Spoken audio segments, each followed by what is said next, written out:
Assalamualaikum warahmatullahi wabarakatuh. Di sini saya akan mempresentasikan hasil analisis dan sintesis jurnal nasional dan internasional dengan tema pemahaman konsep larutan penyangga. Untuk jurnal yang pertama dengan judul Pemahaman Konsep Siswa Materi Larutan Penyangga dalam Pembelajaran Multiple Representasi yang ditulis oleh Dante Alighieri, Apriliana Delestianti, dan Endang Susilaningsih. Jurnal Inovasi Pendidikan Kimia volume 12 nomor 2 tahun 2018. Tujuan penelitian mengetahui dan mendeskripsikan tingkat kemampuan pemahaman konsep siswa pada materi larutan penyangga di kelas 11 MIPA SMA Negeri 12 Semarang.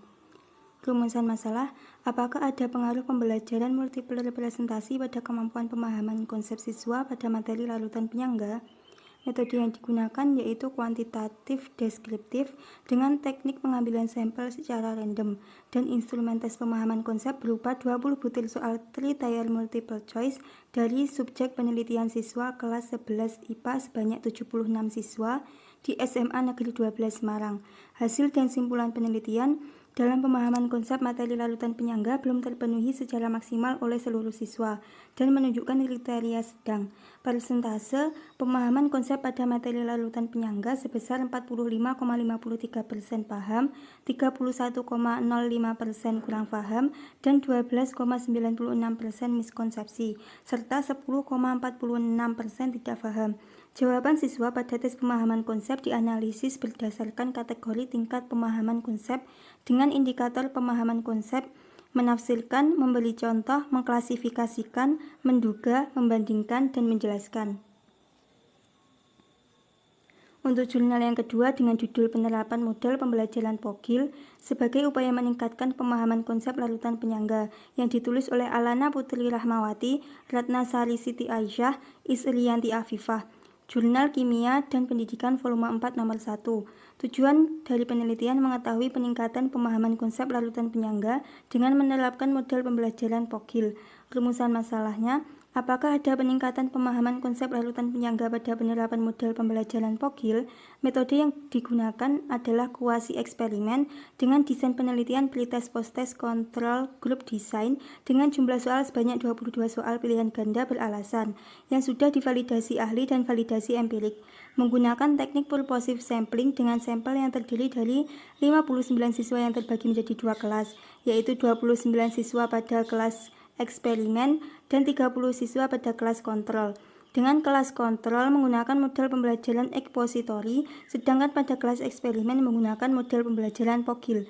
Teknik pengumpulan data penelitian menggunakan teknik tes dengan analisis berupa uji normalitas, uji homogenitas, uji independen sampel t-test, dan uji N-gain. Hasil dan simpulan penelitian yaitu data tes kemampuan pemahaman konsep larutan penyangga diperoleh dari data pretest dan posttest.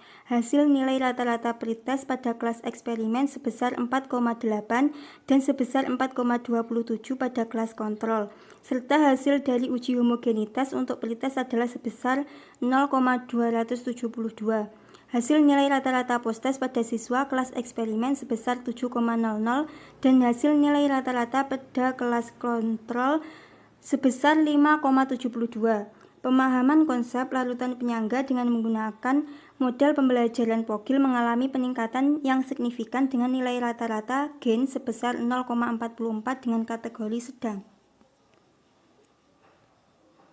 Untuk jurnal ketiga dengan judul Analisis Kesulitan Belajar Kimia Siswa SMA dalam Memahami Materi Larutan Penyangga dengan menggunakan Two-Tier Multiple Choice Diagnostic Instrument yang ditulis oleh Resti Ana Marsita, Sigit Priyatmoko, Ersanghono Kusuma. Jurnal Inovasi Pendidikan Kimia volume 4 nomor 1 2010. Tujuan penelitian yaitu mengetahui letak kesulitan, faktor penyebab, dan cara mengatasi kesulitan siswa dalam memahami materi larutan penyangga. Rumusan masalah yang pertama yaitu konsep apa saja yang siswa mengalami kesulitan dalam memahami konsep materi larutan penyangga. Yang kedua, faktor apa saja yang menjadi penyebab siswa mengalami kesulitan dalam memahami materi larutan penyangga. Yang ketiga, bagaimana cara mengatasi kesulitan siswa dalam memahami materi larutan penyangga. Untuk metode yang digunakan dalam penelitian yaitu deskriptif dengan tes tertulis menggunakan two-tier multiple choice diagnostic instrument. Subjek pada penelitian merupakan siswa kelas 11 PSIA 4, 11 PSIA 5, dan 11 PSIA 6, SMA Negeri 1 Pemalang tahun ajaran 2008-2009 yang berjumlah 126 siswa. Analisa kesulitan memahami dilakukan melalui pemberian tes tertulis sebanyak 20 butir soal yang sebelumnya telah divalidasi dan telah diuji reliabilitasnya dengan bagian pertama yang mengandung pertanyaan dengan berbagai pilihan dan bagian kedua berisi alasan yang mengacu pada jawaban. Untuk instrumen wawancara dilakukan terhadap 60 siswa yang terdiri dari 15 siswa kelompok atas, 25 siswa kelompok menengah, dan 20 siswa kelompok bawah. Untuk hasil dan simpulan penelitian, letak kesulitan siswa dalam memahami konsep larutan penyangga adalah yang pertama, konsep pengertian larutan penyangga sebesar 35,52% kesulitan dalam membedakan larutan penyangga asam dan basa, serta membedakan pasangan asam basa konjugasinya. Yang kedua, konsep perhitungan pH dan pOH larutan penyangga dengan prinsip kesetimbangan sebesar 20,03%, kesulitan dalam menggunakan jumlah mol zat. Yang ketiga, konsep perhitungan pH dengan penambahan sedikit asam atau basa sebesar 40,83%. Yang keempat, konsep fungsi larutan penyangga dalam tubuh makhluk hidup dan kehidupan sehari-hari sebesar 68,26% pada aplikasi dan cara kerjanya. Jurnal keempat dengan judul Peningkatan Penguasaan Konsep dan Keterampilan Berpikir Kritis Siswa melalui implementasi model pembelajaran inquiry pada materi pokok larutan penyangga, yang ditulis oleh Eka Novi Prasetyowati dan Suyatno. Jurnal Kimia dan Pendidikan Kimia volume 1 nomor 1 tahun 2016. Tujuan penelitian yaitu mendeskripsikan pengaruh penerapan model pembelajaran inquiry terhadap penguasaan konsep dan keterampilan berpikir kritis siswa, serta mendeskripsikan hubungan antara keterampilan berpikir kritis siswa dengan penguasaan konsep siswa. Rumusan masalah yang pertama yaitu bagaimana pengaruh penerapan model pembelajaran inquiry terhadap penguasaan konsep dan keterampilan berpikir kritis siswa. Yang kedua, bagaimana hubungan antara keterampilan berpikir kritis dengan penguasaan konsep siswa. Metode yang digunakan dalam penelitian yaitu penelitian gabungan antara penelitian pra-eksperimen dengan rancangan one group pretest post-test design dan penelitian korelasional. Instrumen pengumpulan data yang digunakan terdiri dari lembar validasi perangkat pembelajaran, lembar pengamatan aktivitas siswa, angket respons siswa, tes penguasaan konsep, dan tes keterampilan berpikir kritis dengan subjek penelitiannya adalah siswa kelas 11 IPA SMAN 1 Gresik tahun ajaran 2013-2014 yang terdiri dari 8 kelas, dengan kelas 11 IPA 3 dipilih sebagai sampel yang menggunakan teknik simple random sampling.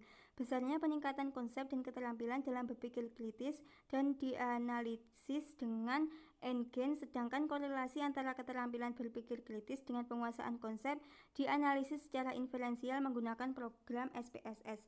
Hasil dan simpulan penelitian yaitu pembelajaran kimia dengan model inquiry materi larutan penyangga dapat meningkat pemahaman konsep siswa yang ditunjukkan dengan nilai ketuntasan uji pretest sebesar 0% dan post-test sebesar 90%. Pembelajaran inquiry juga dapat meningkatkan keterampilan berpikir kritis siswa melalui aktivitas siswa yang menunjukkan bahwa 93% siswa berminat dan termotivasi mengikuti dan menerapkan model inquiry. Selanjutnya, terdapat hubungan positif yang signifikan antara keterampilan berpikir kritis dengan penguasaan konsep yang menunjukkan bahwa data terdistribusi normal karena nilai signifikansi Kolmogorov-Smirnov dan signifikansi Shapiro-Wilk lebih besar dari 0,05. Jurnal 5 dengan judul Pembelajaran Direct Instruction disertai hierarki konsep untuk mereduksi miskonsepsi siswa pada materi larutan penyangga kelas 11 IPA semester genap SMA Negeri 2 Seragen tahun ajaran 2012-2013 dengan penulis Wahyu Yunitasari, Endan Susilowati, Nani Dwi Nurhayati. Jurnal Pendidikan Kimia volume 2 nomor 3 tahun 2013. Tujuan penelitian mengetahui ada tidaknya miskonsepsi siswa pada materi larutan penyangga dengan tes diagnostik dan wawancara, serta mengetahui pembelajaran direct instruction disertai hierarki konsep untuk mereduksi miskonsepsi siswa pada konsep larutan penyangga.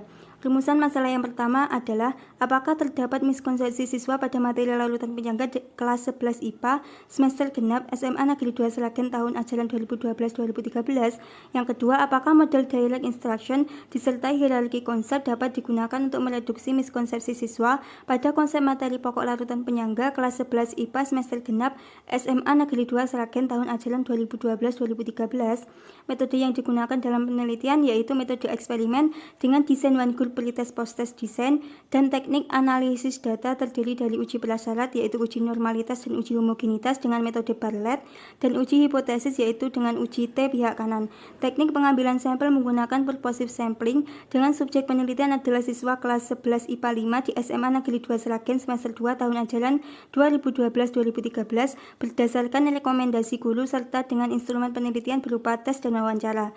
Hasil dan simpulan penelitian yaitu penggunaan pembelajaran direct instruction disertai hierarki diperoleh bahwa sebesar 27,18% siswa mengalami miskonsepsi pada subkonsep siswa larutan penyangga, komposisi, prinsip kerja pH, dan peran larutan penyangga. Penggunaan direct instruction untuk mengurangi miskonsepsi pada siswa dengan uji T pihak kanan diperoleh hasil yang menunjukkan T hitung sebesar 14,96 lebih besar dari T tabel sebesar 1,671 dengan taraf signifikansi 5%. Jurnal 6 dengan judul Analisis Miskonsepsi Siswa SMA pada Pembelajaran Kimia untuk Materi Larutan Penyangga yang ditulis oleh Luh Mentari, I. Nyoman Swardana, I. Wayan Subagia, Jurnal Kimia Visitalis Volume 2 nomor 1 2014. Tujuan mendeskripsikan dan menjelaskan miskonsepsi yang dialami siswa, mendeskripsikan distribusi miskonsepsi serta mendeskripsikan dan menjelaskan faktor penyebab miskonsepsi. Rumusan masalahnya, bagaimana analisis miskonsepsi yang terjadi pada siswa SMA Negeri 1 Sukasada pada pembelajaran kimia untuk materi larutan penyangga. Metode yang digunakan yaitu deskriptif dengan teknik pengumpulan data menggunakan tes diagnostik berupa tes uraian sebanyak 15 butir soal, observasi dan wawancara mendalam pada siswa kelas 11 IA SMA Negeri 1 Sukasada. Subjek penelitian 2 orang guru mata pelajaran kimia dan 34 siswa dari kelas 11 IA 1 dan 11 IA 2 dan buku teks serta LKS. Tes diagnostik diberikan secara wawancara setelah memperolehnya dilakukan setelah tes diagnostik. Analisis data yang digunakan secara deskriptif interpretatif. Hasil dari penelitian yaitu miskonsepsi yang dialami oleh siswa terjadi pada semua konsep materi larutan penyangga. Untuk distribusi miskonsepsi siswa pada SMA Negeri 1 Sukasada pada larutan penyangga dengan konsep larutan penyangga sebesar 52,44%, konsep penyangga asam sebesar 24,50%, konsep penyangga basa sebesar 18,62%, dan konsep pH larutan penyangga sebesar 23,10%. Untuk faktor yang menyebabkan miskonsepsi siswa pada materi larutan penyangga yaitu adanya faktor internal dari siswa, faktor dari guru, dan faktor LKS. Jurnal ke-7 dengan judul Pengembangan Lembar Kegiatan Peserta Didik atau LKPD berbasis masalah untuk meningkatkan pemahaman konsep dan aktivitas belajar peserta didik pada materi larutan penyangga yang ditulis oleh Fitriani, M. Hasan, dan Musri. Jurnal Pendidikan Sains Indonesia Volume 4 nomor 1 tahun 2016. Tujuan pengembangan lembar kerja peserta didik berbasis masalah untuk meningkatkan pemahaman konsep dan aktivitas belajar peserta didik pada materi larutan penyangga. Untuk rumusan masalahnya yaitu apakah terjadi peningkatan pemahaman dan aktivitas belajar siswa pada materi larutan penyangga berdasarkan pengembangan LKPD berbasis masalah. Metode yang digunakan yaitu Research and Development atau R&D dengan model ADI dan desain one group pretest post-test. Pengumpulan data dilakukan dengan menggunakan lembar analisis kebutuhan, lembar observasi, lembar penilaian LKPD, instrumen soal tes, dan lembar angket.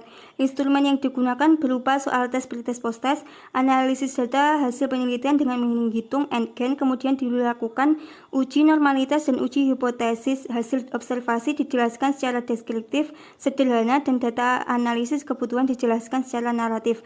Hasil dan simpulan penelitian. Untuk hasil penelitian menunjukkan bahwa hasil penelitian pakar terhadap kualitas LKPD memperoleh skor sebesar 3,4 yaitu kondisi baik. Hasil tanggapan guru dan peserta didik terhadap LKPD sebesar 89,28% dan 77,14%, memberikan respon positif. Peningkatan pemahaman konsep peserta didik dapat diketahui melalui perhitungan N-Gain berdasarkan hasil pretest dan posttest. Rata-rata N-Gain yang diperoleh yaitu 0,61 dengan kategori sedang. Hasil uji data pretest dan posttest diperoleh bahwa data tidak terdistribusi normal, maka uji hipotesis dilakukan dengan statistik non-parametrik menggunakan uji Wilcoxon melalui software SPSS versi 16 dengan taraf signifikan 0,05. Jurnal ke-8 dengan judul Analisis Miskonsepsi Siswa Kelas 11 SMA Negeri 1 Banawa Tengah pada pembelajaran larutan penyangga dengan CRI atau Certainty of Response Index yang ditulis oleh Miftahul Jannah, Purnamaningsih, dan Ratman. Jurnal Akademika Kimia volume 5 nomor 2 tahun 2016. Tujuan penelitian yaitu menganalisis miskonsepsi siswa kelas 11 SMA Negeri 1 Banawa Tengah pada materi larutan penyangga. Rumusan masalah yang pertama yaitu pada subkonsep apa saja siswa kelas 11 SMA Negeri 1 Banawa Tengah mengalami miskonsepsi. Yang kedua, apakah terdapat pengaruh CRI terhadap miskonsepsi pada siswa kelas 11 SMA Negeri 1 Banawa Tengah. Yang ketiga, apa saja penyebab miskonsepsi yang terjadi pada siswa. Untuk metode yang digunakan yaitu deskriptif dengan teknik pengukuran berupa tes yang disertai CRI. Dilaksanakan dengan 3 tahap yaitu persiapan, pelaksanaan, dan tahap akhir. Penelitian dilaksanakan di SMA Negeri 1 Banawa Tengah tahun ajaran 2014-2015 dengan sampel semua siswa kelas 11 IPA SMA Negeri 1 Banawa Tengah sebanyak 41 siswa. Dilaksanakan dengan teknik pengambilan sampel secara menyeluruh. Instrumen yang digunakan berupa tes hasil belajar dengan tipe soal pilihan ganda disertai alasan dan CRI. Selain itu digunakan angket sebagai alat pengumpul data sehingga dapat mengetahui penyebab miskonsepsi siswa pada materi larutan penyangga. Untuk hasil dan simpulannya, siswa mengalami miskonsepsi pada subkonsep menghitung pH dan cara kerja larutan penyangga sebanyak 37 siswa, 46%, paling sedikit mengalami miskonsepsi pada subkonsep komponen cara kerja sebanyak 17 siswa, 21%. Untuk penyebab miskonsepsi karena kurangnya minat siswa terhadap materi larutan penyangga sebesar 22%, prakonsepsi dan kurang pemahaman 80%, buku teks siswa 34%, serta modal pembelajaran 57%.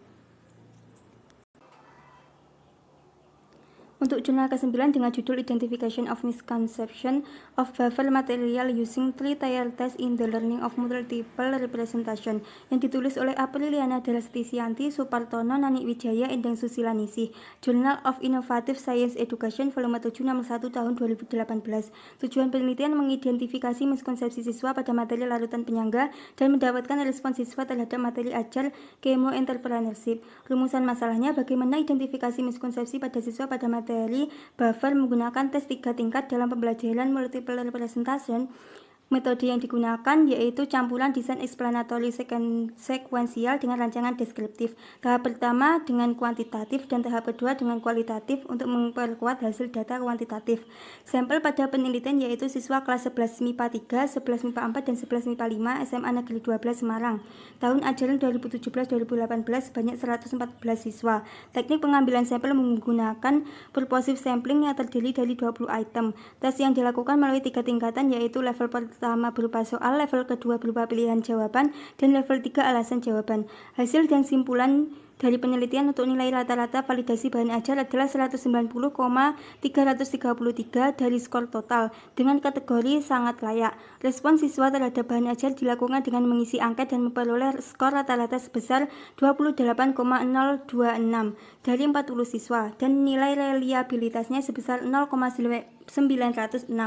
Identifikasi miskonsepsi yang ada adalah definisi dan properti materi larutan penyangga sebesar 3,421%, komponen penyangga sebesar 2,149%, prinsip kerja sebesar 2,632%, pH larutan penyangga sebesar 3,596%, dan peran larutan penyangga sebesar 0,965%, dengan total miskonsepsi 12,763%. Jurnal ke-10 dengan judul Analysis of Student Chemistry Learning Difficult on Buffer Solution at SMA Negeri 2 Banjar Buleleng, Bali yang ditulis oleh Sanjiwani Mudarawan Sudiana. Jurnal on Mathematics and Natural Science Journal of Physics. Tujuan penelitian mendeskripsikan dan menjelaskan kesulitan belajar kimia siswa, sebaran kesulitan belajar siswa, dan faktor penyebab kesulitan belajar dalam memahami konsep larutan penyangga. Rumusan masalah: bagaimana tingkat kesulitan yang dialami siswa kelas 11 SMA Negeri 2 Banjar pada materi larutan penyangga, bagaimana sebaran kesulitannya, dan apa saja faktor penyebab kesulitannya. Metode yang digunakan yaitu kuantitatif dan kualitatif dengan jenis penelitian sekuensial eksplanatory, dengan instrumen tes pilihan ganda, observasi, dan wawancara. Subjek penelitian adalah 154 siswa kelas 11 Matematika dan IPA SMA Negeri 2 Banjar Buleleng, Bali. Pengumpulan data menggunakan metode observasi, angket, dan wawancara. Wawancara dilakukan dengan teknik purposive sampling dan selanjutnya seluruh data tes, angket, observasi, dan wawancara dianalisis secara deskriptif. Hasil dan simpulan dari penelitian: sebanyak 93% siswa di SMA Negeri 2 Banjar mengalami kesulitan belajar kimia materi larutan penyangga dengan jenis kesulitan belajar paling banyak karena kurang paham akan konsep dasar. Distribusi analisis komponen larutan penyangga: penentuan larutan penyangga, menghitung pH larutan penyangga, menghitung larutan penyangga dengan sedikit penambahan larutan asam, dan fungsi larutan penyangga pada tubuh makhluk hidup.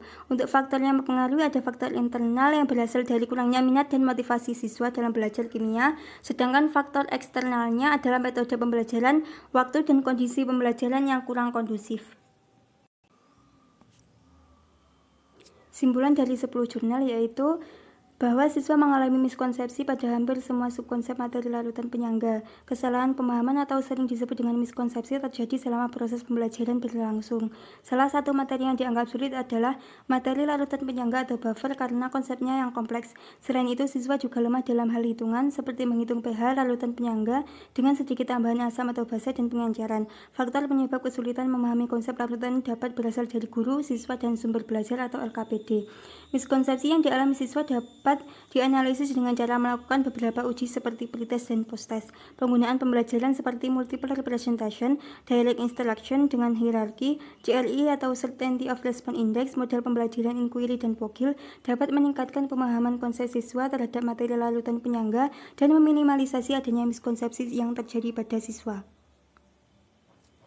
Uraian rencana penelitian berdasarkan 10 jurnal dengan tema pemahaman konsep pada materi larutan penyangga. Saya memiliki rencana penelitian dengan pengaruh model pembelajaran inquiry dalam meminimalisasi miskonsepsi siswa terhadap materi larutan penyangga. Subjek penelitian adalah siswa kelas 11 SMA MA. Metode penelitian deskriptif kuantitatif dengan desain pra-eksperimen, one group pretest post-test design. Instrumen yang digunakan dalam penelitian berupa tes diagnostik dan wawancara. Untuk teknik analisis data menggunakan statistika deskriptif secara deskriptif interpretatif berupa tabel yang dideskripsikan secara naratif. Ada tidaknya pengaruh penggunaan model pembelajaran inquiry melalui pretest dan posttest yang hasilnya akan dideskripsikan melalui tabel hasil pretest dan posttest serta dideskripsikan secara naratif. Sekian presentasi dari saya. Terima kasih. Wassalamualaikum warahmatullahi wabarakatuh.